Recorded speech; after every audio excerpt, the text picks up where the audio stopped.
Hello! On se retrouve aujourd'hui pour une nouvelle vidéo où on va parler des combustions spontanées. Ouais, je sais, je me la joue un petit peu avec ce truc que je viens d'acheter. C'est un sujet qui m'a été proposé donc sous l'une de mes vidéos et c'est également un sujet que vous avez choisi la semaine dernière. Est-ce que c'est utile de le repréciser? Je ne sais pas, mais je le reprécise.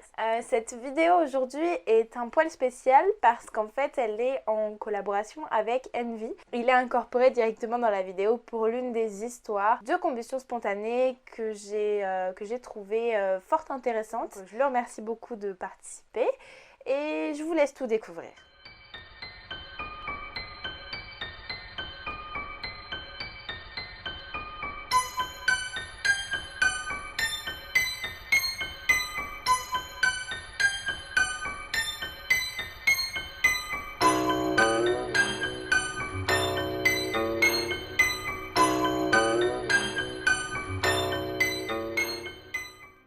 Commençons par la définition des combustions spontanées, enfin la définition de la combustion spontanée tout simplement.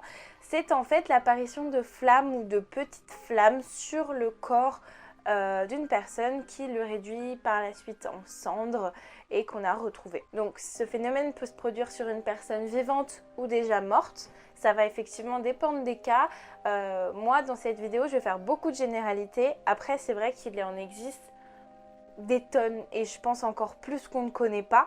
Donc si vous voulez, je vais faire beaucoup de généralités par rapport à tout ça, mais ça ne veut pas dire que c'est forcément que comme ça que ça arrive et que si vous faites ça, ça va arriver. Pour vous expliquer plus ou moins comment ça se passe, je suis obligée de voir un petit peu comment ça se passe dans chaque combustion spontanée pour les rassembler et faire des généralités effectivement, mais du coup en faire quelque chose d'explicable, parce que sinon si vous voulez les combustions spontanées là c'est inexplicable. Donc d'après ce que j'ai pu lire, c'est un phénomène dont on a commencé à entendre parler mais on ne savait pas ce que c'était, mais à partir du XVIe siècle. Au début, et bien souvent encore maintenant je pense, il y a des histoires, et ben on les connaît pas parce qu'en fait on est persuadé que c'est quelque chose qui a provoqué la combustion du corps et qui du coup a tout embrasé.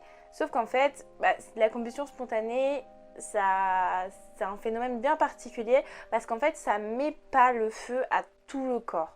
C'est-à-dire que dans des endroits, par exemple dans des pièces où on retrouve un cadavre, la plupart du temps, la totalité du corps n'est pas brûlée. Donc c'est ça qui est incompréhensible. Après, ok, il y a des facteurs qui pourraient mettre le feu à la pièce ou qui auraient pu faire venir des flammes, quoi.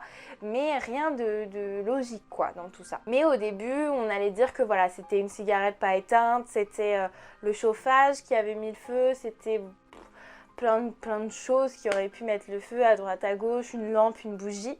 Sauf que ça tenait qu'à moitié la route. C'est très surprenant quand ça arrive, c'est des choses qu'on ne comprend pas. Pourquoi est-ce qu'on retrouve la totalité du corps en cendres, mais les jambes de la personne elles sont intactes, ou alors ses mains, ou alors sa tête, enfin généralement c'est pas trop la tête, mais voilà, pourquoi il y a des parties du corps qui sont intactes, mais en même temps, il y a des cendres d'autres parties du corps, ou alors pourquoi la chaise sur laquelle il était assis, elle est intacte, et son corps, il est parti en fumée. Beaucoup de recherches sont faites, on essaye de comprendre qu'est-ce qui s'est passé, et comment ça s'est passé surtout. On en vient aux généralités, hein, mais la plupart du temps, enfin bien souvent en tout cas, ce sont des personnes qui ont, on va dire, des tendances à l'alcoolisme. En tout cas, ils sont portés sur la bouteille. Ils fument aussi généralement et parfois il y a aussi le cumul du fait qu'ils sont un petit peu en dépression. En tout cas, c'est moralement ça va pas trop. Pour expliquer un petit peu la combustion spontanée, ce qu'ils comprennent, enfin en tout cas ce que moi j'en ai compris, parce que encore une fois je suis pas une spécialiste par rapport à ça. Ce que moi j'en ai compris, c'est qu'en fait ça serait un endroit qui prendrait feu et en fait ça créerait un effet de mèche, ce qu'ils appellent un effet de mèche, c'est-à-dire que la graisse du corps prend la place de la cire de la bougie, les vêtements de la mèche, et en fait tout se répand comme une traînée de poudre et grignote en fait petit à petit la jambe, le buste, enfin le corps en fait grignote et du coup le réduit en cendres. Sauf que ce qui est très compliqué à savoir, c'est qu'il faut une quantité de chaleur énorme pour brûler un corps, puisque bah, je pense que vous le savez, mais dans les crématoriums, les chaleurs qui sont à l'intérieur, c'est... Alors j'ai pas le thermostat en tête, mais c'est des chaleurs qui sont énormes, c'est des chaleurs qu'on peut pas provoquer comme ça quoi, enfin c'est pas possible. Donc c'est ça aussi qui est assez compliqué. Et comment ça se fait que par exemple son buste soit parti en cendres mais pas sa jambe, alors que bah normalement tout était censé prendre feu puisqu'il y a eu une chaleur tellement intense que ça a brûlé le plastique qui était autour quoi. Oui, parce que quand généralement on retrouve une personne qui est atteinte de combustion spontanée, enfin qui a eu une combustion spontanée, je sais pas comment on peut qualifier ça, et bah généralement tout ce qui est autour, et bah c'est projeté de graisse, enfin il y a de la graisse au mur, c'est un peu dégueu. Et puis autour, bah tout ce qui est à base de plastique, c'est complètement fondu et déformé. Mais encore une fois, rien n'est prouvé et tout ce que je vous raconte, ça tient presque de l'ordre de la fiction parce qu'on n'en sait rien en fait de pourquoi ça arrive et comment c'est provoqué réellement. En plus, pour la plupart des cas de combustion spontanée, en fait, ce sont des cas qui sont survenus sans qu'il y ait personne qui puisse voir quoi que ce soit. Donc, on n'a pas de témoins non plus pour nous dire ce qui s'est passé, comment ça s'est passé. Alors, je me suis intéressée au cas de la combustion spontanée parce que vous me l'avez proposé et que je trouvais que c'était un sujet assez intéressant. Mais je voulais aussi vous dire qu'il y a Révélateur X qui a fait une vidéo, donc je vous la mettrai en barre d'infos, qui explique, à mon sens, plus profondément ce que moi je vais expliquer. Et il parle surtout des différentes théories un peu plus scientifiquement que moi, et moi je vais pas l'aborder comme ça parce que j'ai pas décidé de l'aborder comme ça. Je vous parlerai pas non plus des mêmes cas de combustion spontanée que ce que lui il a abordé. Donc je vous laisse aller voir sa vidéo, elle est vraiment intéressante. Alors là je vais vous parler d'un premier cas de combustion spontanée que j'ai décidé de traiter, et on va après aussi aborder le cas que Envy va traiter. Donc ça va être le cas d'un bébé complètement fou, un bébé indien. Mais bon, vous verrez ça par la suite. Je vais vous parler aujourd'hui du cas de Mary Reeser qui s'est déroulé en Floride. Le 2 juillet 1951, la propriétaire de Mary va toquer chez elle pour lui apporter un papier. Personne ne répond. Du coup, elle décide en fait de toucher à la poignée pour voir, pour ouvrir. Mais la poignée, elle est super chaude, donc elle se brûle presque. Et elle n'arrive pas à ouvrir, donc elle trouve ça vraiment bizarre. Du coup, elle appelle la police. La police arrive sur les lieux, ils enfoncent la porte et ils découvrent un tas de cendres, littéralement. En fait, c'est Marie qui est complètement réduite en cendres, avec en fait sur sa chaise, voilà, des cendres. Il reste plus que une partie de son pied, donc vraiment très peu de son corps, et sa colonne vertébrale et son crâne. Tout le reste n'est que poussière.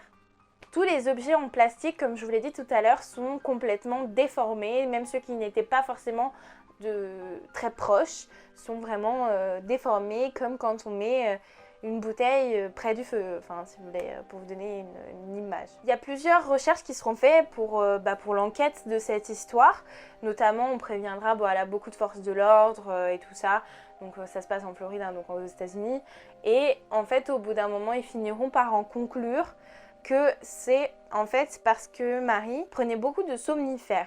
Et donc du coup, vu qu'elle prenait beaucoup de somnifères et qu'elle fumait, et en fait ils se sont dit qu'elle avait dû prendre des somnifères et qu'après elle s'était allumée une cigarette avant de s'endormir et que finalement la cigarette était tombée sur elle et avait fait prendre feu à son corps.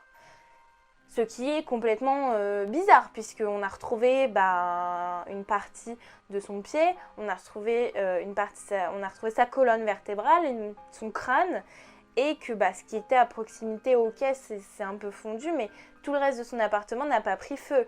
Et en plus, pour brûler un corps, il faut soit une énorme chaleur, soit beaucoup de temps en fait. Enfin, donc du coup, ça colle pas vraiment.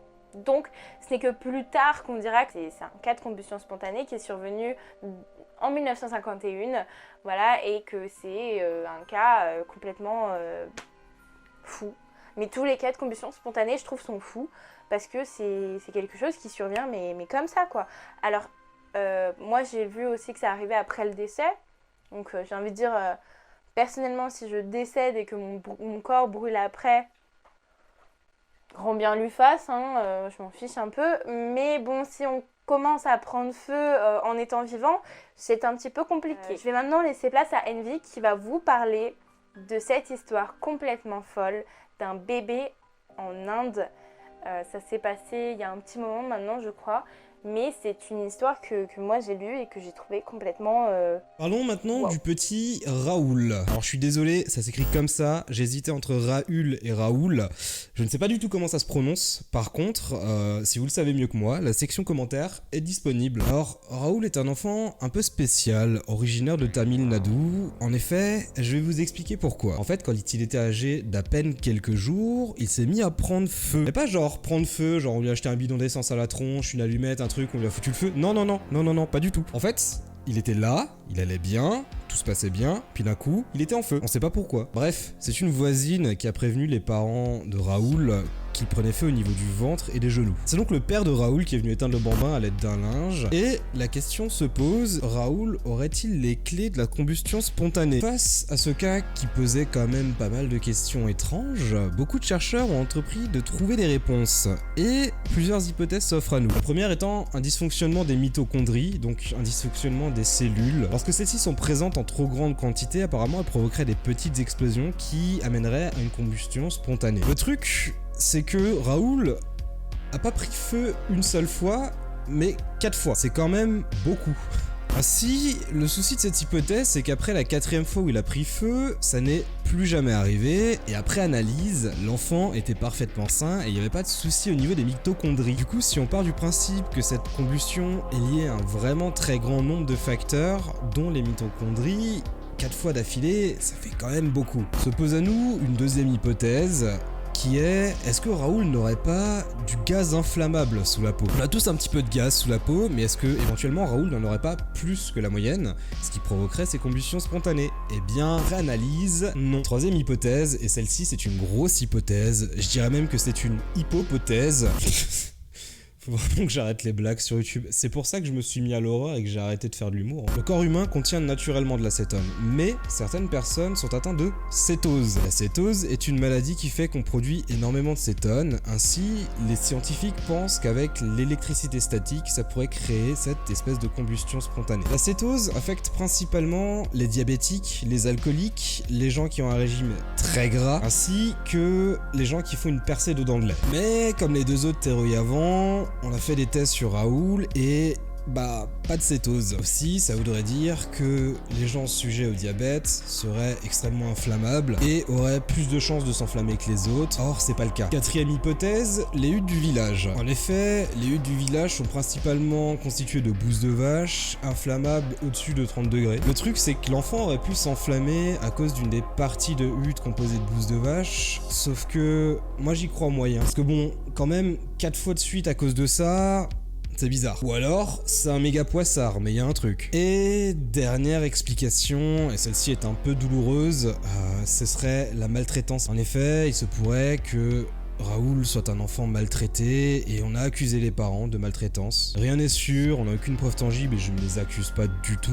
Simplement, il y a des faits qui sont là, comme le fait qu'ils vivaient dans la pauvreté et que maintenant ils ont une vie bien plus agréable. Alors rassurez-vous, maintenant Raoul est sous surveillance constante, à l'abri des grosses chaleurs, simplement pour lui éviter toute nouvelle combustion. Et c'était Envy pour vous parler d'un cas de combustion spontanée un peu bizarre. À toi, Salva. Merci beaucoup à Envy d'avoir participé à cette vidéo. J'espère que elle vous aura plu. J'espère qu'elle vous a pas trop posé de questions, hein, mais pour le coup, moi, je m'en pose plein depuis que je connais ces cas de combustion spontanée. Je me dis que c'est complètement fou. Je me dis que ça survient d'une façon complètement folle. Enfin, c'est fou, c'est folle, c'est wow. Donc si vous avez vos théories aussi sur les combustions spontanées, je serais très heureuse de vous lire en commentaire. Donc n'hésitez pas à commenter la vidéo. Rien que pour me donner des cas de combustion spontanée que vous avez vus, ou alors me dire que vous pensez que c'est ça. Enfin voilà, n'hésitez pas à me laisser des messages en commentaire. Voilà, donc je mettrai la chaîne d'Envy en barre d'infos. N'hésitez pas à aller le voir, aller voir ce qu'il fait, vous abonner. Moi j'adore ce qu'il fait, je trouve ça trop cool, le genre de thread horror, je regarde ça tout le temps. Je suis une grande fan des histoires un peu creepy, donc voilà. Pour la semaine prochaine, donc voici les suggestions soit l'affaire de Robert Andrew Berdella. Donc j'ai vu que la semaine dernière vous étiez quand même pas plusieurs à vouloir traiter ce sujet, donc j'espère qu'on va le traiter parce que c'est un tueur en série qui est assez vieux aux États-Unis mais dont on ne parle pas pour l'instant sur le YouTube français, donc je serais très contente de le traiter. Soit une autre affaire qui m'a vraiment pour le coup bouleversée quand elle est sortie, quand j'en ai entendu parler, quand j'ai vu ce qui s'était passé. C'est l'affaire de Kenneka Jenkins. C'est une histoire très sordide, soit donc le tueur en série Robert Andrew Berdella, soit l'affaire de Kenneka Jenkins. Je vous laisse donc choisir dans les commentaires. Merci beaucoup à Letty qui m'en a proposé pas mal sur Instagram. D'ailleurs, cette histoire sort de la liste qu'elle m'a faite.